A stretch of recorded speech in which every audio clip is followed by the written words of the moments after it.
এবার একটা সুযোগ এসেছে, বেশি বেশি করে সৎ মানুষদেরকে পার্লামেন্টে পাঠানো যায়। মুসলমান কি মাথা নিচু করতে পারে কোন মানুষের সামনে?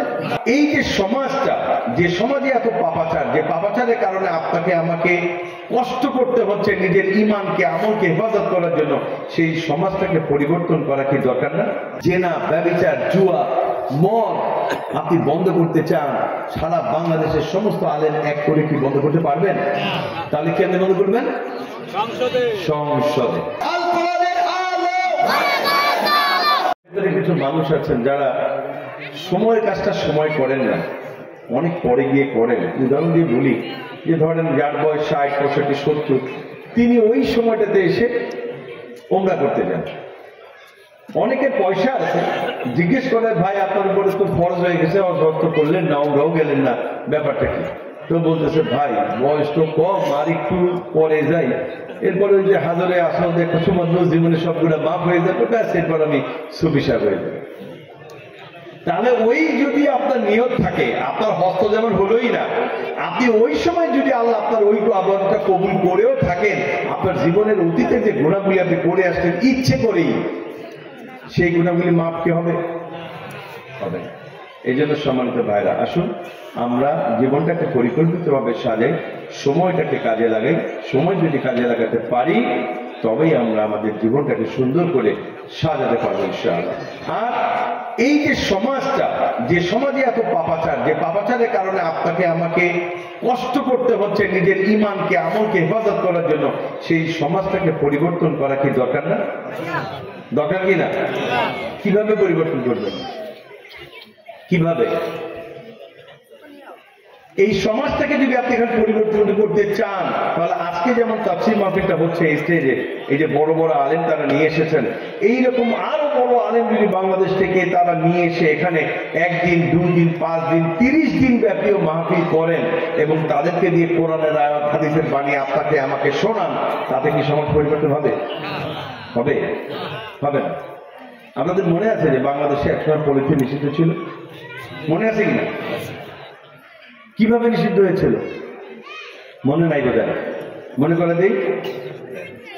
বাইতুল মোকাররমে মসজিদের সামনে বাংলাদেশে, তখন এটা 2001 বা 2 সালে শুরু হতো, বাইতুল মোকাররমের মসজিদের সামনে বাংলাদেশের সকল পীর, যত বড় বড় আলেম আছে সবাইকে একটা স্টেজ সাজাইছিল।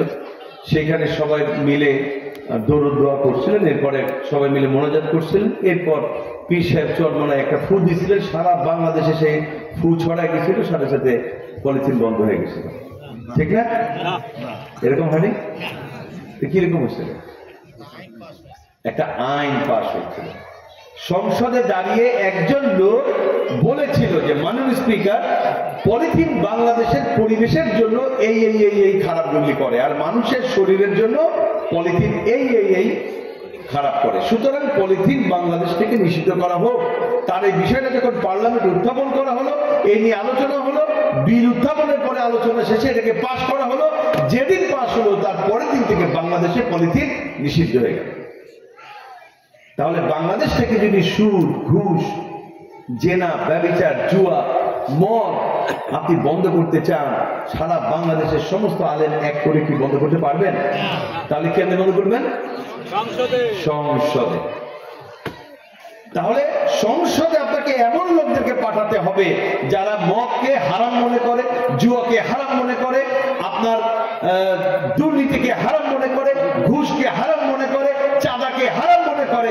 এমন লোক যখন পার্লামেন্টে পাঠাবেন, সেই দিনেই সমাজ পরিবর্তন হবে। নতুবা এরকম মাহফিল যদি আরো 1 কোটি বছরও করেন, এই বাংলাদেশের পরিবর্তন হবে না। ছোট্ট আরো একটু উদাহরণ দিই, দেখেন 1996 সালে আপনাদের কলিজার মানুষ, কোরআনের পাখি আল্লামা সাঈদী রাহিমাহুল্লাহ, আল্লাহ থেকে জান্নাতে আলা মাকাম দান করেন, তাকে আপনারা 1996 সালে প্রথমবারের মতো তাকে নির্বাচিত করে পার্লামেন্টে পাঠিয়েছিলেন। তখন পার্লামেন্টে সকল সদস্য, মুসলমান সহ সকল সদস্যদেরকে পার্লামেন্টে স্পিকারকে সম্মান জানানোর জন্য মাথা নিচু করে পার্লামেন্টে প্রবেশ করতে হবে। মুসলমান কি মাথা নিচু করতে পারে ওর মানুষের সামনে? মাত্র 30% টাকায় জমির মালিক হয়ে নতুন বাংলাদেশের গড়ে তোলার স্বপ্ন দেখা বাংলা বসতি। পার্লামেন্টে ঢুকে যখন এই দৃশ্য দেখলেন আল্লামা সাঈদী, সেই দিনই তিনি বললেন, মাননীয় স্পিকার, কোন মানুষের সামনে মাথা নত করতে পারে না, মুসলমান তো পারেই না, সুতরাং আমি আপনার সামনে মাথা নত করবো তো নাই, বরং এই বিধান আমি পরিবর্তন করবো ইনশাআল্লাহ। এবং তিনি সংসদে একটা বিল উত্থাপন করেছিলেন, সেই বিলের উপরে আলোচনা হয়েছিল।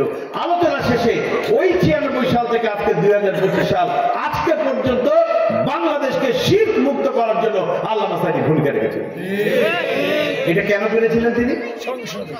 কারণ আপনারা ভোট দিয়ে তাকে পাঠিয়েছিলেন, আর পাঠানোর কারণে তিনি শিরক মুক্ত জীবনযাপন করতেন, একই সাথে তিনি শিরক মুক্ত সমাজ প্রতিষ্ঠার স্বপ্ন দেখেছিলেন, যে কারণে তিনি ওইটা করেছিলেন।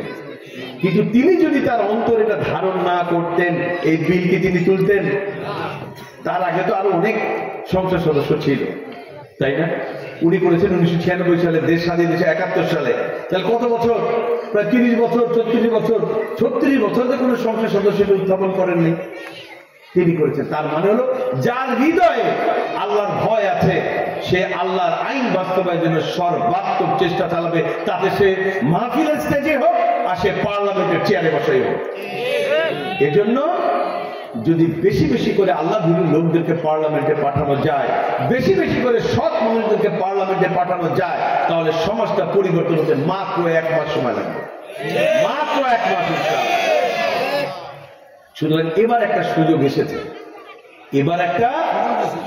এসেছে, সারা বাংলাদেশের সকল আলেম ওলামা, সকল পীর বুজুর্গ সবাই একটা স্টেজে এসেছেন একটি লক্ষ্যকে সামনে রেখে। সেটা কি? বাংলাদেশ হলো এই জমিন কার? এই জমিন কার? আর আইন চলবে কার? তো আল্লাহর এই জমিনে আল্লাহর দ্বীন কায়েমের লক্ষ্যে বাংলাদেশের সকল আলেম পীর মাশায়েখ বুজুর্গ একটি স্টেজে উঠেছেন। তাদের প্রত্যেকের বক্তব্য একটি, আমরা অনেক দেখেছি, আর নয়, এবার বাংলাদেশে যে পার্লামেন্ট হবে, সেই পার্লামেন্ট হবে ইসলামের পার্লামেন্ট ইনশাআল্লাহ, সেই পার্লামেন্ট হবে কোরআনের পার্লামেন্ট ইনশাআল্লাহ।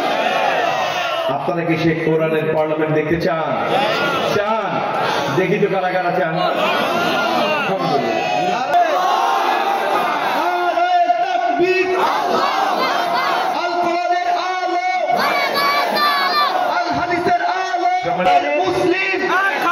কোরআনের পার্লামেন্টই দেখতে হয়েছিল একটি বিল উত্থাপনের মাধ্যমে, একটি প্রসেসের মাধ্যমে, তাহলে কোরআনের পার্লামেন্ট দেখতে গেলেও আপনাদের একটি প্রসেসের মাধ্যমে যেতে হবে, ওইখানে লোক পাঠাতে হবে।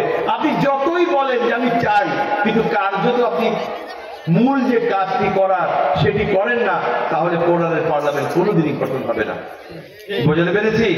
তাহলে কোরআনের পার্লামেন্ট যদি দেখতে চান, কোরআন দিয়ে যদি এই সমাজটা চলুক, এটা দেখতে চান, তাহলে কোরআন প্রেমিক মানুষদেরকে বেশি করে পার্লামেন্টে পাঠাতে হবে।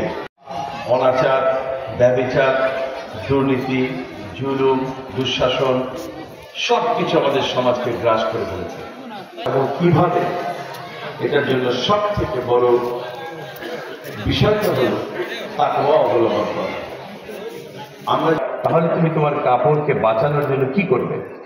সাদ উত্তর দিয়েছিলেন, আমি আমার কাপড়টাকে এইভাবে আঁটো করে বেঁধে নেব বা জড়িয়ে ধরবো, যাতে করে কাটার হাত থেকে আমার কাপড়কে বাঁচাতে পারি। আমরা রমজান মাসে আমরা 30 দিন তো না খেয়ে থাকি, তাই না? আমরা দুপুরবেলা যদি আমরা আমাদের ঘরে বসে কিছু খাই, হয়তো আমার ঘরের লোক জানবে, পাড়া প্রতিবেশী জানবে, জানবে কেউ? এলাকার মানুষ। আমরা আল্লাহর ভয়ে দুপুর হোক বিকেল হোক আল্লাহ কর্তৃক নির্ধারিত সময়ের আগে আমরা খাই না। তাহলে যে আল্লাহকে ভয় করে আমরা সারাদিন উপোস থাকলাম, না খেয়ে থাকলাম, সুযোগ থাকার পরেও পানাহার থেকে নিজেকে বিরত রাখলাম, 30